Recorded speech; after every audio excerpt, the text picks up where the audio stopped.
The ideas of philosophers during the Enlightenment movement, like John Locke, caused many colonists to begin to question their own natural rights and freedoms under British rule, as the idea of an absolute monarchy disputed the enlightened notion of self-government that the colonies had been practicing for some time. The British Empire imposed many acts upon the American colonies. These acts taxed the Americans without representation, which frustrated many colonists as their practices of self-government and natural rights were being undermined.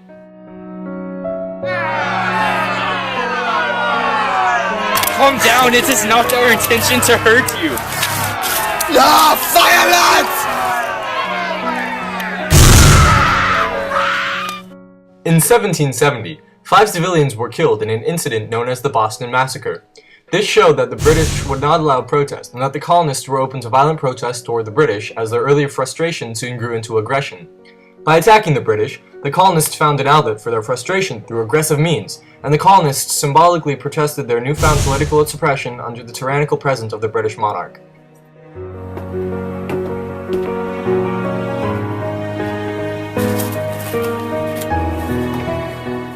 In 1773, the Sons of Liberty organized a non-violent protest now known as the Boston Tea Party. This was in response to the taxes on tea and the sense of British absolutism, but the protest really sent a message to the British that the colonists were willing to stand up for their ideals, such as national autonomy, natural rights, and consent of the governed. The Intolerable Acts, which were a set of critical acts, such as the Quartering Act and the Boston Port Act, really started to frustrate the colonists, since the British were consistent in their efforts to undermine all that the colonists found truthful.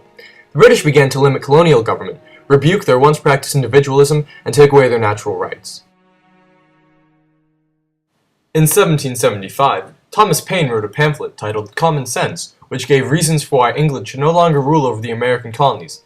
This pamphlet was also shared throughout the public, which spread ideals of individualism and natural rights even more, organizing the American goal for independence into a national scope.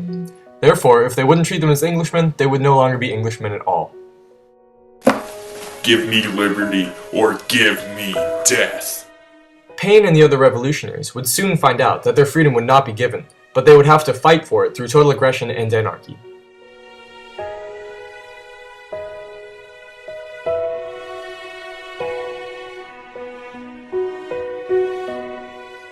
On September 5th, 1774, enlightened delegates from 12 of the 13 colonies met to discuss their actions toward the absolutism of the British monarchy. Here they expressed their goals to reform the political actions of the British government in order to achieve their goals of continued self-government and natural rights. These impositions and these taxes imposed by the British government have become too unrighteous to comply with. Our frustration has reached a threshold, and we must respond with what we know is just. What shall we do?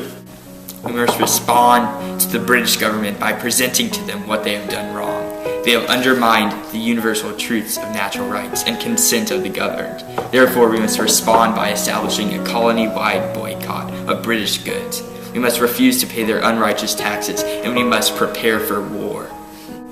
Our continuation of self-government is imperative, but the consent of the governed is important as well. Therefore, equality, natural rights, and national sovereignty must prevail, and we must make this happen through means of aggression.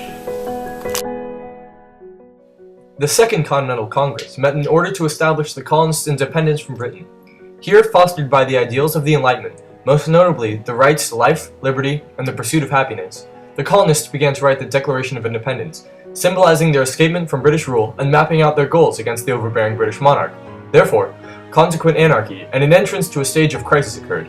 Also, the colonies began to benefit economically without British rule, because with the boycotting of British goods, this allowed for an increased production rate of American goods.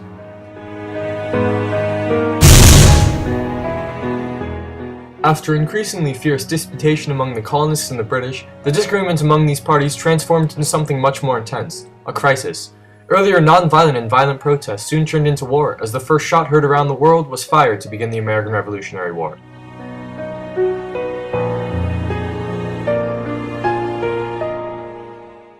The signing of the Declaration of Independence in 1776 was crucial in mapping out the political, economic, and social goals of the colonists' upcoming revolutionary crisis, which was fueled entirely by aggression.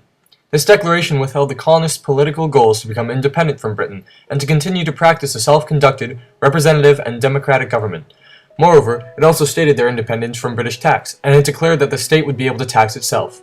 Ultimately, this declaration also gave the Americans a national connotation, for they were now Americans instead of colonial Englishmen.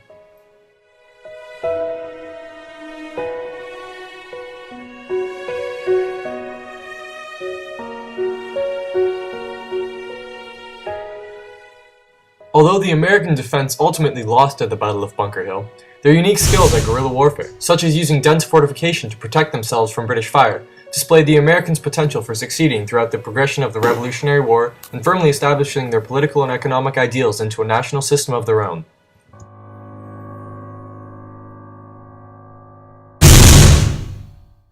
The Battle of Saratoga was an important development within the chaotic development of the Revolutionary War, because this battle ultimately joined French and American forces together. Because the American army now had a strong partner in fighting against the British, they now had a much better chance against them. Therefore, the addition of French forces was definitely a significant make-or-break event within the war itself.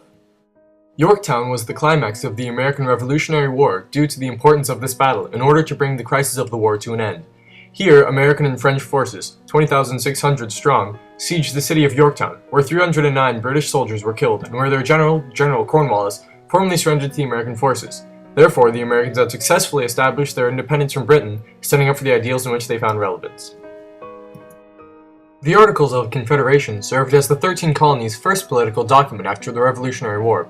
However, it proved to be problematic toward the administration of the colonial government. The government, under the Articles of Confederation, couldn't impose taxes and could only write treaties, declare war, and conduct foreign affairs. Therefore, this inability to impose taxes from a national government resulted in huge debt within the government and the states. Therefore, the Articles of Confederation proved to be a poor outcome of the Revolution, since the colonists' beliefs in no central government led to debt within government due to their inability to tax. In an effort to compensate for the financial depression that was experienced in America after the Revolution, representatives imposed tariffs on active trade within the colonies, which immensely angered colonists as their now uncontrolling government was acting as an absolute power. This resulted in a rebellion held by western and central Massachusetts farmers against these administrative actions conducted by the government. Therefore, the ideals of a totally distant government proved to be inefficient, so the Founding Fathers took a step back and formed a more reasonable system of government within the Constitution. Written in 1787, the Constitution served in order to form a more perfect union and to ratify that which proved to be problematic within the Articles of Confederation. Therefore, the Constitution was like a convalescence which revised and completed all that which the Revolution had harmed. While still incorporating the Enlightenment ideals that the country was founded upon, the country also experienced economic prosperity from the constitutional doctrines which state the government will protect and secure personal business, while the entrepreneur still withholds the majority of freedom in conducting his own business.